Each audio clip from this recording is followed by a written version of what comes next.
প্রিয় শিক্ষার্থীরা, তোমরা কেমন আছো? আশা করি তোমরা ভালোই আছো। আজকে তোমাদের অষ্টম শ্রেণীর যে নদীর স্বপ্ন কবিতাটা আছে না, এটার মূল ভাব বুঝিয়ে দেবো। মূল ভাবটা বুঝলেই তোমরা সব কিছু বুঝে যাবে এবং কবিতার লাইনগুলোও তোমরা সহজে বুঝে যাবে। চলো আমরা মূল ভাবটা বুঝি। হ্যাঁ, নদীর স্বপ্ন কে লিখছে আগে সেটা জানবে। নদীর স্বপ্ন লিখছে বুদ্ধদেব বসু।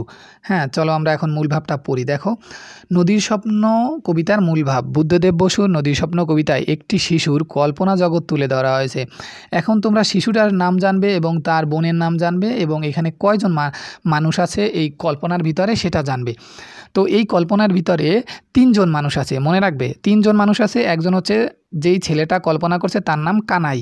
কি সৃজনশীলে যদি তোমার নাম না লেখো তাহলে কিন্তু মার্ক পাবে না। এটার জন্য তোমরা মনে রাখবে এই মূল ভাবটার ভিতরে আমরা মূল ভাবটা বুঝিয়ে দিচ্ছি, তোমরা এটা দিয়ে ভাবটা বুঝবে। আর বইয়ের যদি যে রিডিংটা পড়বে তাহলে তোমরা বুঝে যাবে। দেখো, এই ছেলেটির নাম হচ্ছে কানাই এবং তার ছোট বোনের নাম ছোকানু। দুইটা নাম মনে রাখবে, ছোট বোনের নাম ছোকানু আর ছেলের নাম কানাই। আর মাঝির কোনো নাম দেয় না, মাঝি বলছে। হ্যাঁ, এই 3টা চরিত্র। এখন কি কল্পনা করছে সেটা আমরা পড়ি। দেখো, বুদ্ধদেব বসুর নদীর স্বপ্ন কবিতায় একটি শিশুর কল্পনার জগৎ তুলে ধরা হয়েছে। কবিতায় বর্ণনাকারী একটি ছেলে, মানে যার নাম কানাই ছেলে, সে বর্ণনা করেছে সে তার ছোট বোন ছোকানুকে নিয়ে মাঝির নৌকায় করে নদী ঘুরতে চায়। দেখো, একটা কল্পনা যে সে তার ছোট বোন ছোকানুকে নিয়ে নদীতে ঘুরতে চায়। হ্যাঁ, এটা একটা কল্পনা করছে যে আমার একটা মাঝি তাকে নিয়ে যাবে। তো এখন মাঝি তো নিয়ে যাবে না, মাঝিকে নিয়ে যাওয়ার জন্য কি করবে? সে মাঝিকে ডেকে বলে, এই নাও রূপোর সিকি আর দুয়ানি আমাদের তুলে নাও। মানে দুয়ানি মানে এখানে সিকি বলতে কি বোঝায়? দেখো, সে তার ছোট বোন ছোকানুকে নিয়ে নৌকায় ঘুরতে চায়। সে মাঝিকে বলে, এই নাও রূপোর সিকি। রূপোর সিকি মানে রূপোর তৈরি যে সিকি আছে না, সিকি বলতে বোঝায় হচ্ছে, তো সিকি বলতে বোঝায় যে তোমার রূপোর সিকি বুঝাইছে এখানে। সিকি বলতে আমরা সাধারণত বুঝি যে 25 পয়সার মুদ্রা আগের দিনে ব্যবহার করা হতো না, সেইটা। এখন আর এগুলো ব্যবহার করা হয় না, এগুলো অনেক অনেক কম টাকা। 1 টাকাকে বুঝো না, তোমার 4 ভাগ করে সেটা আর কি। আর দুয়ানি হচ্ছে 1 টাকাকে 16 ভাগ করার পরে যেই 1 ভাগ হাতে থাকে না, তাকে বলে আনি। তো দুয়ানি দিবে। আমাদের তুলে নাও তোমার নৌকায়, এই টাকা দিয়ে আমাদেরকে তুলে নাও তোমার নৌকায়। এটা ওই শিশু কানাই কল্পনা করছে যে আমাকে আর আমার বোনকে তোমার নৌকায় তুলে নাও। মাঝিকে বলে ডেকে। কানাই বলে মা ঘুমিয়ে আসেন, দিদি গেছে স্কুলে। তার মা ঘুমিয়ে আছে, দিদি স্কুলে গেছে, এখন তাদেরকে আর কেউ বকতে পারবে না, ধরতে পারবে না।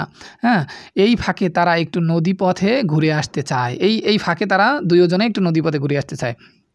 এখন কোন কোন নদী ঘুরবে সেটাও কানাই বলছে।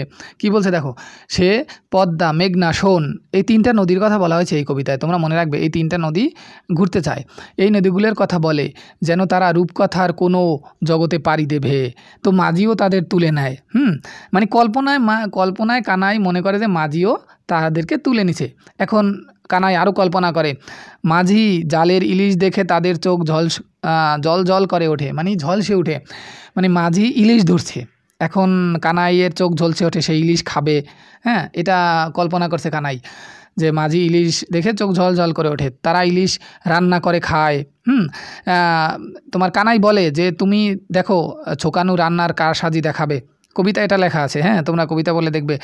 ছোকানু রান্না করে আর কানাই রাজা হয়ে খায়। এখানে মনে রাখবে কানাই নিজেকে রাজা বলে, আর তোমার এই যে ছোকানু ওর বোনকে বলে হচ্ছে আকাশের রানী, এটা বলে। হ্যাঁ, ছোকানু রান্না করে আর কানাই রাজা হয়ে খায়। তো খাওয়ার শেষে নৌকায় তারা হালকা বাতাসে পাল তুলে আবার যাত্রা শুরু হয়।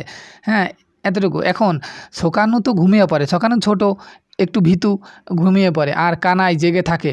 হ্যাঁ, জেগে থেকে মাঝির কাছে গান গায় ও গল্প শোনার ইচ্ছা প্রকাশ করে। বলে, তুমি আমাকে এখন গান গাওয়াও এবং গল্প শোনাও। সে মাঝিকে অনুরোধ করে ঝড় এলে যেন তাকে ডাকে, যদি ঝড় আসে তাহলে যেন কানাইকে ডাকে। এটা কানাই মাঝিকে বলে কারণ ছোকানু যাতে শান্তিতে ঘুমাতে পারে। ছোকানু একটু ভীতু স্বভাবের, যেন ছোকানু ভয় না পায়। হ্যাঁ, এটা। এখন দেখো, এই কবিতাটায় আসলে বুদ্ধদেব বসু আমাদের কি বুঝিয়েছেন? তিনি বুঝিয়েছেন যে ছোট ভাই বোনের প্রতি যে একটা ভালোবাসা, এটা তিনি বুঝিয়েছেন। ভাই হিসাবে ছোকানুর প্রতি তার গভীর ভালোবাসা ও দায়িত্ববোধ প্রকাশ পায়। হ্যাঁ, এটাই হচ্ছে ছোকানুর প্রতি তোমার এই যে ভাই কানাইয়ের ভালোবাসা প্রকাশ পেয়েছে 2 বোনের। আর এই কবিতায় প্রকাশ পেয়েছে হচ্ছে একটি শিশুর কল্পনায় ছোট ভাই বোনের যে একটা ভালোবাসা এই কল্পনায় প্রকাশ পেয়েছে। মনে রাখবে, কবিতা সৃজনশীল লেখার আগে বুঝো উদ্যোগশীল এই কবিতার মূল ভাব হচ্ছে একটি শিশুর কল্পনা এবং ছোট ভাই বোনদের প্রতি ভালোবাসা। তো আজকে এতটুকুই ছিল, সম্পূর্ণ বুঝিয়ে দিছি কবিতার মূল ভাবটা। আবারও দেখা হবে অন্য কোনো ইন্টারেস্টিং ভিডিও নিয়ে। যদি তোমরা আমার চ্যানেলে এখনও সাবস্ক্রাইব করে না থাকো তাহলে সাবস্ক্রাইব করে দাও এবং পাশে বেল আইকনে ক্লিক করে দাও আর ভিডিওতে একটা লাইক মেরে চলে যাও। আবারও দেখা হবে এমন ইন্টারেস্টিং ভিডিও নিয়ে। আজকের জন্য আল্লাহ হাফেজ।